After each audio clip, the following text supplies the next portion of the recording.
நரேந்திர மோடி அவர்கள் தேர்தல் பரப்புரையில தமிழர்களை திருடர்கள் என்றும், அமித்ஷா அவர்கள் தமிழர்களை ஒரிசாவை ஆள நிலைக்கலாமா என்று சொன்னதும்,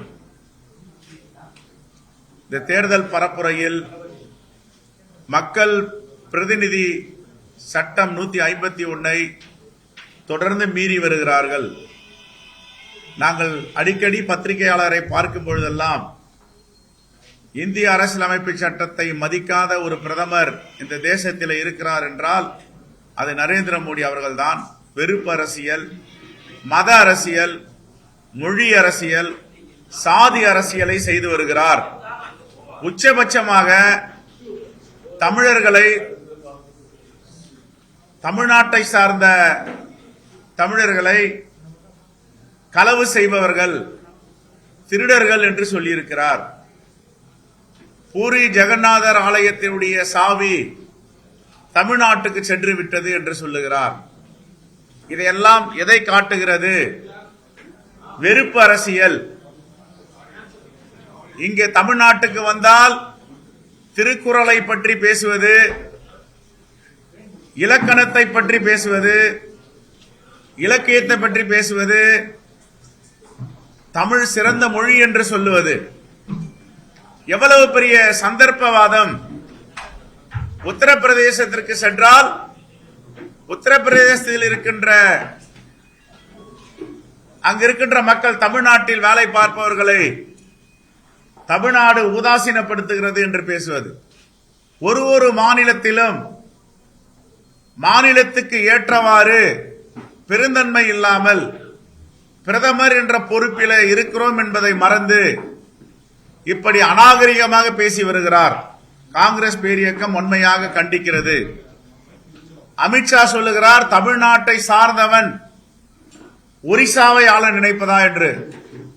அமித்ஷாக்கும் வரலாறு தெரியாது, மோடிக்கும் வரலாறு தெரியாது. சோழ பேரரசு, தமிழர் பேரரசு நாடு கடந்து போய் பல நாடுகளை பிடித்து ஆண்டிருக்கிறார்கள். இந்த வரலாறை எல்லாம் புரிந்து கொள்ள வேண்டும். எந்த ஒரு காலத்திலும்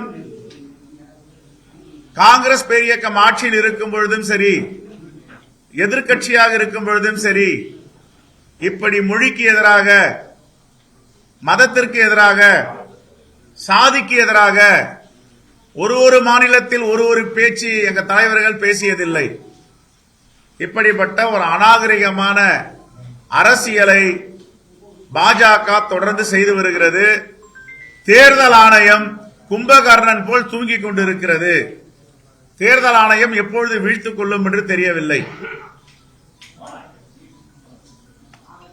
உலகத்திலேயே சிறந்த மொழி தமிழ் மொழி என்று அனைவரும் அறிவார்கள். ஆனால் ஏன் மோடிக்கு ஒரு பிரதமராக இருப்பவருக்கு தெரியவில்லை? இன்றைக்கு பேசும் மொழி 6 மொழி தான். எழுத்து உருவம், பேச்சு வடிவம் எல்லாம் இருப்பது. கிரேக்க மொழி, ஈப்ரு மொழி, லத்தீன் மொழி, சீன மொழி, சமஸ்கிருத மொழி, தமிழ் மொழி. ஆனால் சில மொழிகளுக்கு எழுத்து வடிவம் கிடையாது. சௌராஷ்டிரர்கள் பேசும் மொழிக்கு எழுத்து வடிவம் கிடையாது. படுகாஸ் பேசுகின்ற மொழிக்கு எழுத்து வடிவம் கிடையாது. ஆனால் உலகத்திலே இந்த 6 மொழிக்குத்தான் எழுத்து வடிவம் உண்டு. கிரேக்கம் செத்துவிட்டது. யூப்ரோ பேசுவதில்லை, லத்தீன் யாரும் பேசுவதில்லை. ஆனால் இன்று சமஸ்கிருதத்தை சாமியோடு பேசிக் கொண்டிருக்கிறார்கள். ஆனால் உலகத்தில் வாழ்கின்ற 2 மொழி, ஒன்று சீனம், இன்னொன்று தமிழ் மொழி. ஆனால் இப்படிப்பட்ட வரலாற்று சிறப்புமிக்க தமிழ் மொழி, 2000 ஆண்டுகளுக்கு முன்பு பேசப்பட்ட தமிழ் மொழி, கீழடி அகழ்வாராய்ச்சி மூலமாக 2000 ஆண்டுகள் என்று சொல்லப்பட்டதை மறுத்து அறிவியல் ரீதியாக 3500 ஆண்டுகள் புகழ்பெற்ற மொழி, மூத்த மொழி தமிழ் மொழி என்று நமக்கு வரலாறு சொல்லுகிறது. இப்படி இருக்கும் பொழுது இந்த வரலாறை சாதாரண மக்கள் தெரிந்து வைத்திருக்கிறார்கள். ஏன் மோடியும் அமித்ஷாவும் தெரிந்து வைக்கவில்லை? இதை காங்கிரஸ் பேரியக்கம் உண்மையாக மோடியையும் அமித்ஷாவையும் கண்டிக்கிறது. இனி வரும் காலங்களில் தமிழ் மொழியை கொச்சைப்படுத்தி பேசினாலோ, தமிழர்களை அவமானப்படுத்தினாலோ, தமிழ்நாட்டை சார்ந்தவர்களை திருடர்கள் என்றாலோ பாஜக தமிழ்நாட்டில் இருப்பதற்கு வாய்ப்பில்லை. தமிழர்கள்லாம் சேர்ந்து முற்றுகை போராட்டம் செய்து இந்த கட்சியை தமிழ்நாட்டிலிருந்து அகற்றுவதற்கு புறப்படுவார்கள். எவ்வளவு தைரியம், துணிச்சல்! தொடர்ந்து தமிழர்களையும் தமிழ்நாட்டு மக்களையும் பாஜக இழிவுபடுத்தி வருகிறது.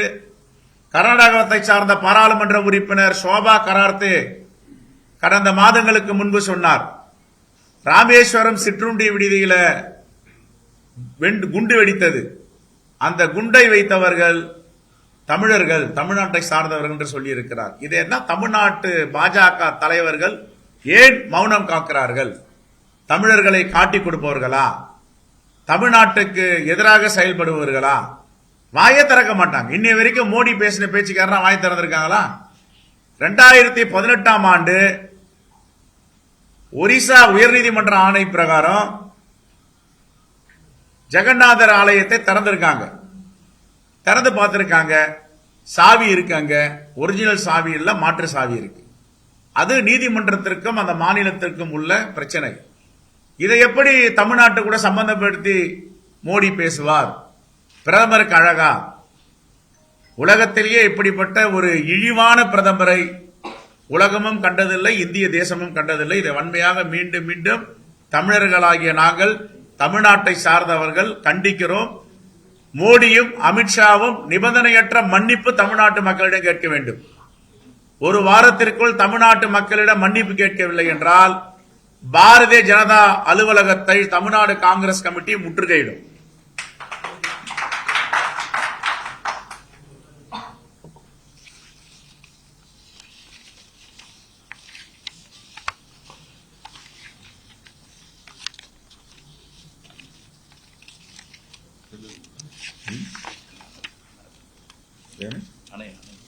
சிலந்து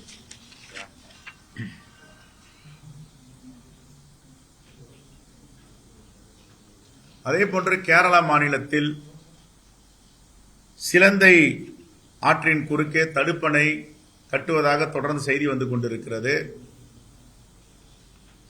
அண்டை மாநிலங்களோடு நட்புறவு நல்ல முறையில் வைக்க வேண்டும் என்று முதலமைச்சர் பினராயி விஜயன் சொல்லுகிறார். அந்த அடிப்படையில் ஏற்கனவே அனுமதி கேட்டு சுற்றுச்சூழல் அதிகாரியிடமும் பசுமை தீர்ப்பாணையத்திடமும் அனுமதி மறுக்கப்பட்டு இருக்கிறது. அனுமதி பெற்றுதான் அவர்கள் இந்த அணையை கட்ட முடியும் என்று தீர்ப்பு வந்திருக்கிறது. இதை மீறி கட்டுவதற்கு முயற்சி செய்யக்கூடாது. இது விஷயமாக அவர்கள் தொடர்ந்தால் மாண்புமிகு முதலமைச்சர் அவர்கள் இதில் நீதிமன்றத்தை அணுகி தமிழ்நாட்டுடைய ஜீவாதார உரிமையான நம்முடைய விவசாய பெருங்குடி மக்களுடைய உரிமையை பாதுகாக்க வேண்டும். நெக்ஸ்ட் வேற இந்த விவகாரத்தில் சிலந்தியாற்றின் குறுக்கே என்ன நிலைங்கிறது தமிழக அமைச்சருக்கு தெளிவான ஒரு விளக்கம் கொடுக்கல. கட்டுமான பணி துவங்கியிருக்கிறதா, அங்க இருக்கக்கூடிய விவசாயிகள் கிராமத்து மக்கள் தான் அவங்க சொல்லியிருக்காங்க. தமிழக அரசு ரொம்ப பின்தங்கி இருக்குது. பசுமை தீர்ப்பாயமே தானா வந்து வழக்கு முன்பதிவு இருக்கு. இன்னும் தமிழக அரசு வந்து இது வந்து திறம்பட செயல்படுறதுன்னு சொல்றாங்க. இல்ல, பல நீதிமன்ற உத்தரவுகள், ஆணைகள் அனுமதி இல்லாமல் கட்டக்கூடாது என்றுதான் சொல்லியிருக்காங்க. அந்த அனுமதியை மீறி கட்டினால் உயர் நீதிமன்றத்திலேயோ பசுமை தீர்ப்பாணையத்திலேயோ மாசு கட்டுப்பாட்டு வாரியமோ இதற்கு தகுந்த நடவடிக்கை தமிழ்நாடு அரசு மேற்கொள்ள வேண்டும். இதை கண்டிப்பாக கட்டுவதற்கு வாய்ப்பில்லை, அனுமதிக்கவும் கூடாது. அரசியல் காரணங்களுக்காகவும் சில பிரச்சனைகள் காரணங்களுக்காகவும் இப்படி தொடர்ந்து அது முல்லை பெரியார் ஆகட்டும், சிலந்தை ஆறாகட்டும், இப்படி அண்டை மாநிலங்கள் இந்த பிரச்சனையை எழுப்பி வருகிறார்கள். இது அண்டை மாநிலங்களின் உறவுகளை பாதிப்பது மட்டுமல்ல, ஒரு மனிதநேயமிக்க நம்முடைய தேசத்தில் இந்த மனிதநேயத்திற்கு பங்கமும் கேள்வியும் வரக்கூடாது என்பதுதான் எங்களுடைய கோரிக்கை. ராஜீவ் காந்தி மரணத்துக்கு காரணமான எல்டிடி அமைப்பை மேலும் 5 ஆண்டுகளுக்கு மத்திய அரசு வந்து இந்தியாவில் தடை பண்ணிருக்காங்க. அது தொடர்ந்து இந்திய பேரரசு, அது எந்த ஆட்சி இருந்தாலும் தீவிரவாத அமைப்புகளை தடை செய்வது வழக்கம்தான். அந்த அடிப்படையில் அவர்கள் தடை செய்திருக்கிறார்கள். அதை நாங்கள் வரவேற்கிறோம். தொடர்ந்து பிரதமரும் அமித்ஷாவும் இது போன்ற பேசுறாங்க. ஆனா தேர்தல் ஆணையம் எவ்வளவு புகார் கொடுத்தாலும் எந்த நடவடிக்கையும் எடுக்காம மௌனம் காக்குறாங்க. அமலாக்கத்துறை, மத்திய குற்ற புலனாய்வுத்துறை, சிபிஐ, இன்கம் டாக்ஸ் டிபார்ட்மெண்ட் இப்பொழுது கூடுதலாக அவருடைய கூட்டணியில தேர்தல் ஆணையம் சேர்ந்திருக்கிறது என்பதுதான் வருத்தமான செய்தி. எவ்வளவு வரம்பை மீறி பேசினாலும் இந்த தேசத்தில் குழப்பத்தை விளைவிக்கிற பேச்சுக்கள் பாஜக தலைவர்கள் பேசினாலும் நடவடிக்கை இல்லை என்று மத்திய தேர்தல் ஆணையமும் மாநில தேர்தல் ஆணையமும் முடிவு செய்திருக்கிறது. இது ஆட்சி மாற்றம் ஏற்பட்டவுடன் இவர்களும் இதற்கு பதில் சொல்ல வேண்டிய கட்டாயத்தில் இருக்கிறார்கள்.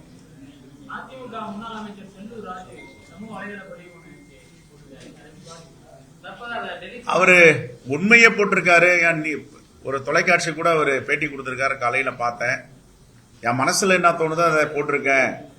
அவர் எளிமையான தலைவர், என்னை நெகிழ வைத்திருக்கிறது அவரை பார்த்தேன்னு.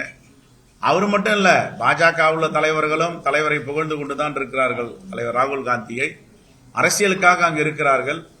வருகின்ற 4ஆம் தேதிக்கு பிறகு பாஜக கூடாரமே காலியாகும். அவருடைய வெறுப்பு அரசியலை எல்லாம் எப்படி இவர்கள் திட்டமிட்டு செய்தார்கள் என்பதை அவர்களே பேசப் போகிறார்கள். எப்படி மேனால் காஷ்மீர் ஆளுநர் மாலிக் அவர்கள் பேசினாரோ அதே போன்று வெறுப்பு அரசியல், இந்த தேசத்தை துண்டாடுவதற்கு எடுத்த முயற்சிகளை எல்லாம் அவர்கள் பேச இருக்கிறார்கள்.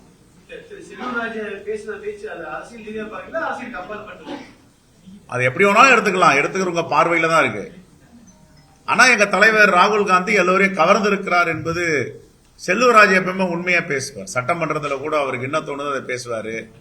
ரொம்ப மகிழ்ச்சியா பேசுவாரு, உண்மையா பேசுவாரு. சில சமயத்துல கலகலப்பா பேசுவாரு, சட்டமன்றமே சிரிக்கும் அளவுக்கு பேசுவாரு. ஒரு நல்ல மனிதர். அவர் சொன்னதை நாங்கள் வரவேற்கிறோம்.